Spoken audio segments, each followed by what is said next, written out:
Um mês atrás, o céu do Irã foi aberto em poucas horas. E isso não deveria ser possível. O país tem um dos sistemas de defesa antiaérea mais densos do mundo.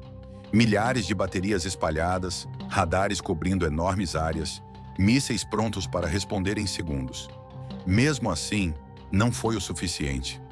Estados Unidos e Israel não atacaram com força bruta. Eles fizeram algo muito mais eficiente. Eles desmontaram o sistema, peça por peça. Agora você vai entender como essa operação realmente aconteceu. Esse é o sistema de defesa antiaéreo iraniano, um dos maiores do mundo. São milhares das chamadas baterias espalhadas pelo país. A operação no primeiro dia da guerra mirou em, antes de tudo, abrir o céu.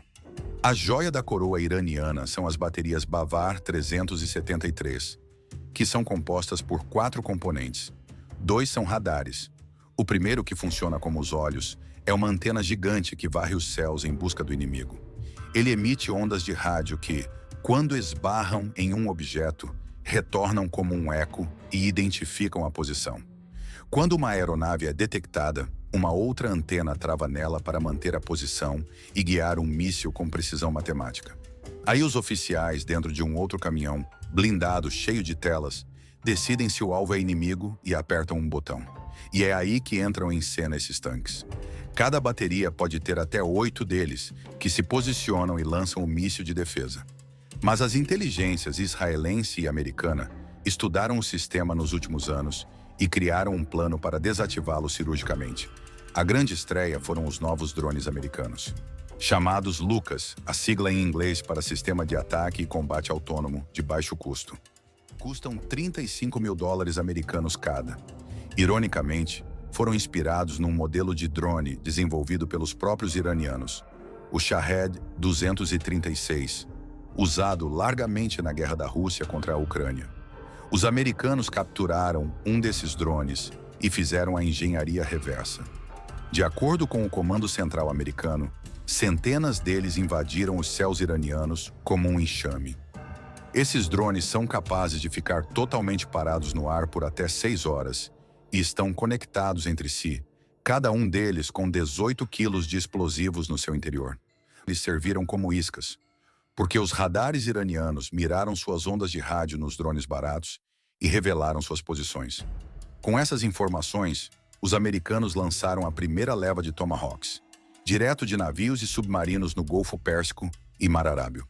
São dos mísseis mais avançados com um motor de avião e sistema GPS e de imagem. Levam 450 quilos de explosivos. Os Tomahawks voam a 30 metros de altura, seguindo as linhas de montanhas e vales, e foram mandados para destruir as bases depois que elas expuseram os seus sinais de radares. Enquanto isso, na fronteira, aviões americanos começaram a chamada guerra eletrônica, que miram em embaralhar aqueles sinais de rádio emitidos pelas antenas iranianas. Eles lançam sinais mais fortes. Isso faz com que os computadores das baterias de defesa iranianas deem tela preta. Foi aí que, 15 minutos depois, entrou em cena a frota dos 200 aviões israelenses. Uma orquestra de destruição aérea como não se via desde as grandes guerras do século XX. Os primeiros a invadir os céus foram pelo menos 25 dos caças de quinta geração. O F-35 e a Adir. Os aviões israelenses entram no espaço aéreo no modo fantasma, ou stealth. Eles têm formas anguladas ou serrilhadas. Quando a onda do radar chega neles, ela volta para outro lugar. Imagina jogar uma bolinha de tênis contra uma parede inclinada. Ela não volta para você, mas para outra direção. Os mísseis estão escondidos dentro da barriga desse avião, que acabam virando pontos menores do que uma abelha no radar inimigo. Além disso, esses caças são capazes de se infiltrar nos computadores iranianos. Não para desligá-los, mas para fazê-los pensar que está tudo bem, enquanto as bombas já estão caindo. David Deptula é tenente-general veterano da Força Aérea Americana. Já foi chefe de vigilância e inteligência e um dos estrategistas da Operação Tempestade no Deserto, na Guerra do Golfo, em 1991.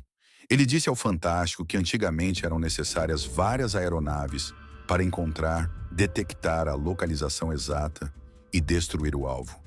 Mas hoje, todas essas habilidades estão nesses caças de quinta geração. Depois invadiram os céus os F-15 e HUM, que podem carregar até 10 toneladas de dinamite. Eles foram mandados para destruir sistemas de defesa subterrâneos. Havia também aviões postos de gasolina, que podem reabastecer um caça em pleno voo. Além disso, os grandes maestros eram aviões capazes de detectar se algum míssil iraniano estava em rota para que os caças israelenses pudessem desviar. Dessa forma, em poucos minutos, americanos e israelenses abriram um corredor e atingiram o alvo principal, o distrito de Pasteur, no centro da capital. Ali fica o complexo de Beit Habari, a casa do líder. Muitos pensavam que o Ayatollah estivesse num bunker subterrâneo nas montanhas, mas Ali Khamenei estava escondido dentro de uma das casas desse complexo, altamente fortificada, com bunkers subterrâneos. Os caças israelenses usaram munições de penetração do solo, preparadas para atravessar metros de concreto e pedra antes de explodir. A operação foi tão rápida que não daria tempo de fugir dali de helicóptero ou num comboio protegido. A casa de Ali Khamenei ficou assim.